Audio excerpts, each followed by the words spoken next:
Well, good morning. I'm so grateful to be here, and I hope your rector is having a wonderful birthday this weekend. Every time I come to St. Stephen's, my heart is so full.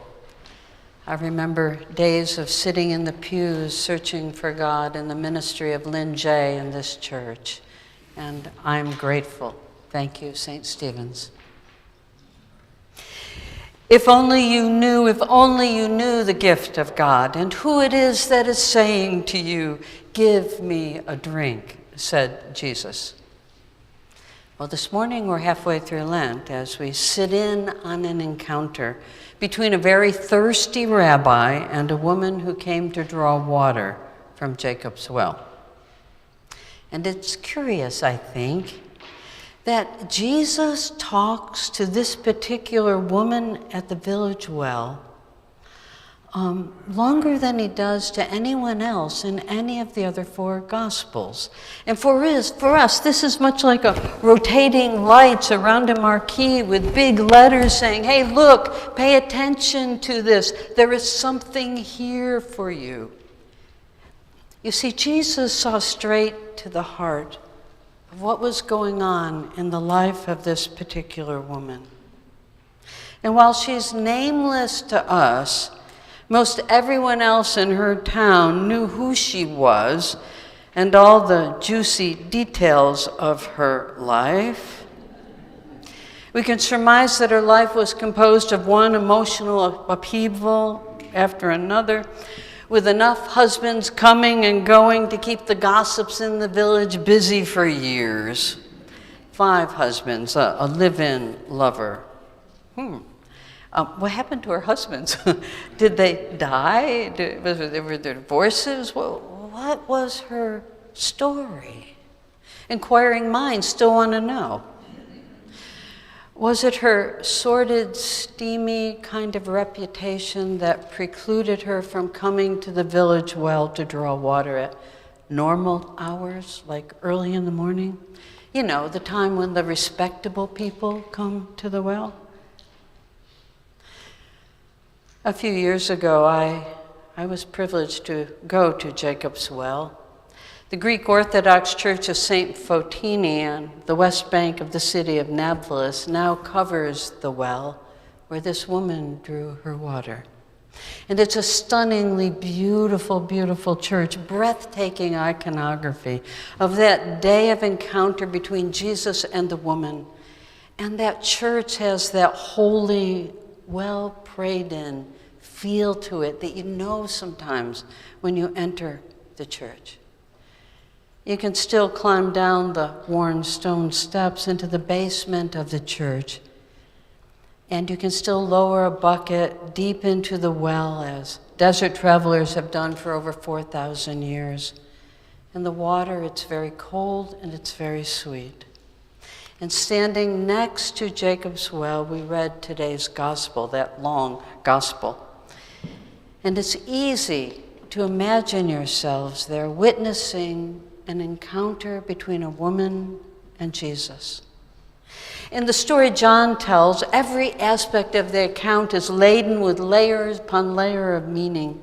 And it's not by accident that geographically Jacob's well is positioned well at a fork in the road, and that the hour of exchange is the 6th hour, noon, and that it is Jesus who's initiating a dialogue. The setting was this: he was tired, and she was simply going about life as usual, as you do. And so you can imagine her shock as Jesus speaks to her. And he speaks to her in a different way, not from the usual position of power from above, but as a thirsty beggar. He speaks to her from below, and he initiates a conversation to engage her. And along the way, he's creating space for an exchange with her that's life-changing. And he begins this way. He asks her for something that he knows that she can do. "Give me a drink of water." And then, as you were following it, comes a long, complicated dance of words in the text with a series of challenges and responses and ongoing questions. And you've just got to love this particular woman. She had moxie. She had probably a tough exterior covering, well, her inner self and her wounding. We've met people like that. She wasn't one of those that fell at the feet of Jesus or anything like that. She pushed back. Perhaps that day she just wanted to be left alone. We all have days like that. Maybe she was irritated by his request. And she had enough to do in the heat of the day at noon to fill and lug water back to where she lived. And Jesus, he clearly crossed a line that day, a line in the sand. He crossed the line of cultural cues and propriety. He pushed beyond the boundaries of gender. A Jewish man would never initiate a conversation with an unknown woman, much less a Samaritan. He crossed that old religious barrier between Jew and a Samaritan. Because Jesus, he noticed people. And the rules, well, let's just set them aside. Gabri Ferrer is a priest in our diocese, and I worked with Gabri for a while, and he once led a meditation about this text that has stayed with me for many years. He imagined Jesus seeing the woman coming to the well. He imagined Jesus musing within himself before he spoke to her that day. And he wrote a meditation in, well, guy talk. A guy stops, focuses on her face, on her eyes, and thinks to himself, I know you. I know what life has done to you. I know what society has forced upon you. It wasn't supposed to be this way. I know where you hurt. I know your failures, your failed relationships, your failed partnerships.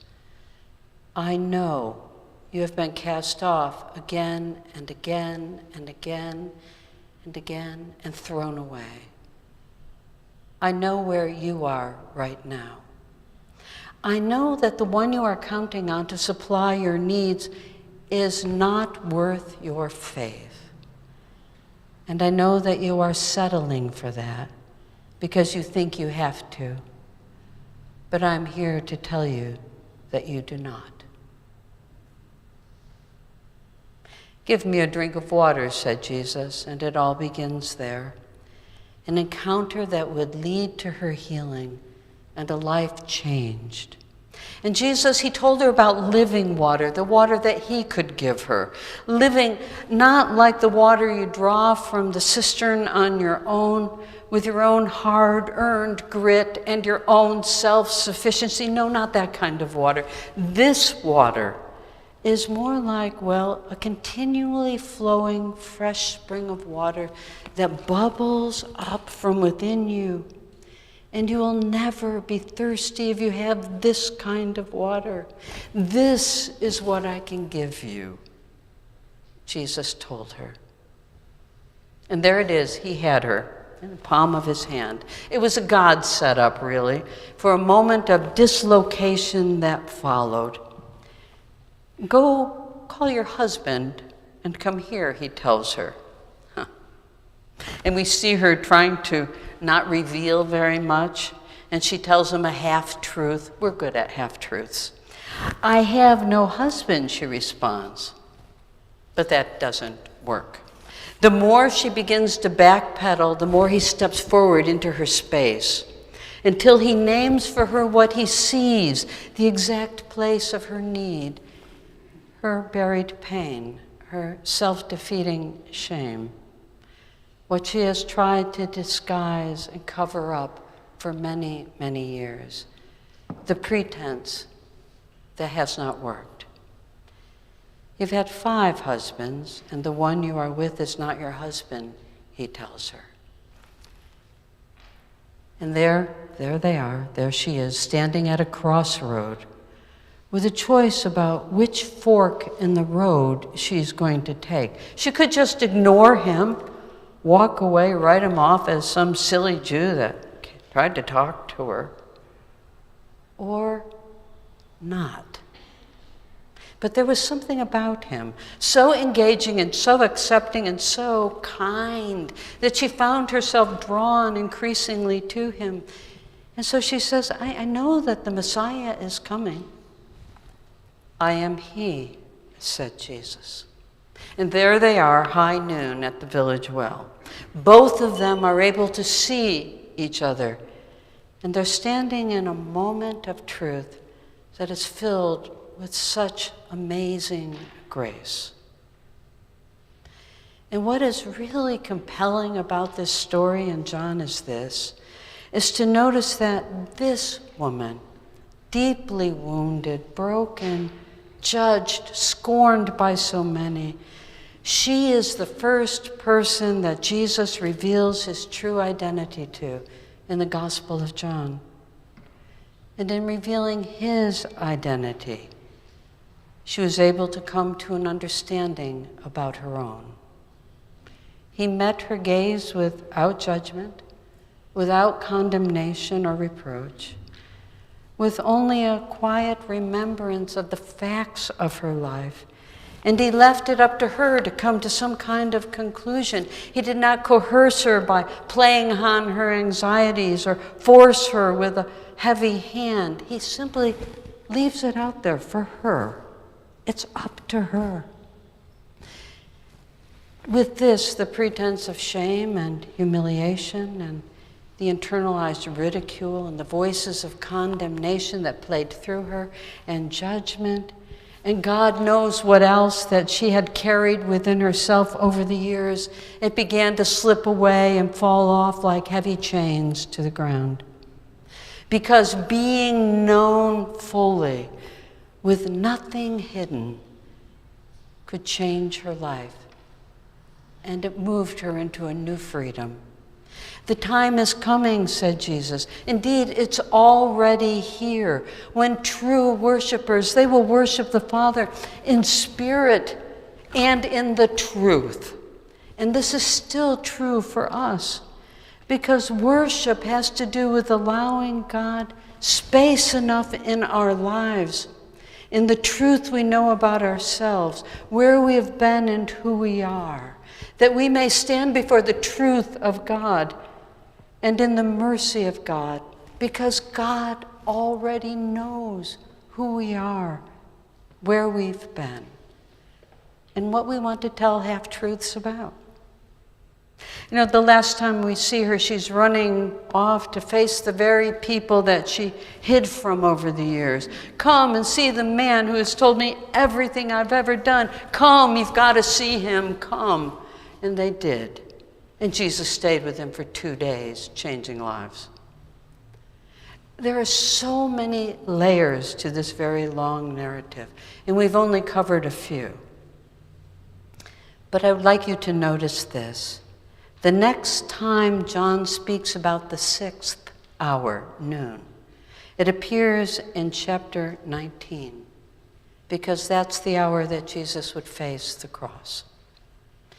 And the church gives us this passage midway through Lent by design, that we might see once again, that we might understand once again this Jesus who serves us not from above but from below, because this is God's way to meet us in the depths of who we are.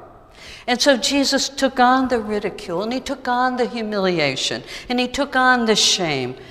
And for the second time in the gospel, we hear the words, "He thirsts."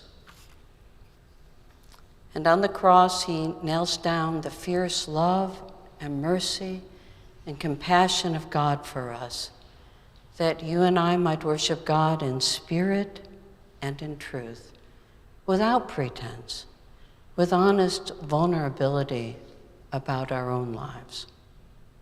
And this woman, her name, according to the tradition in the Greek Orthodox Church, is Fotini, for light. And in their church, the tradition holds that she took this name at her baptism following the resurrection. But that's not in Scripture, and that's not what John says. In John's gospel, by design, she's unnamed. And in a way, she's a representative for each and every one of us, and God's offer to us to sit at the well with us as long as it will take, to meet us in our everyday life where we are struggling. And Lent, this is not a time for vagueness or generalities or putting our best foot forward on the red carpet to cast the best light on ourselves. No, this is a time for truth-telling about who we are with God, because it's the nature of God's grace to draw us from within as God initiates a deeper exchange with you and I. Love sees us where we are, where we have been, without condemnation, and offers us another way home. And finally, there is a spirit-fed spring of living water and a way to live not on empty, but on the fullness of what God continues to offer to your life and to mine. If only you knew. If only you knew the gift of God who is saying to you, "Give me a drink," says Jesus.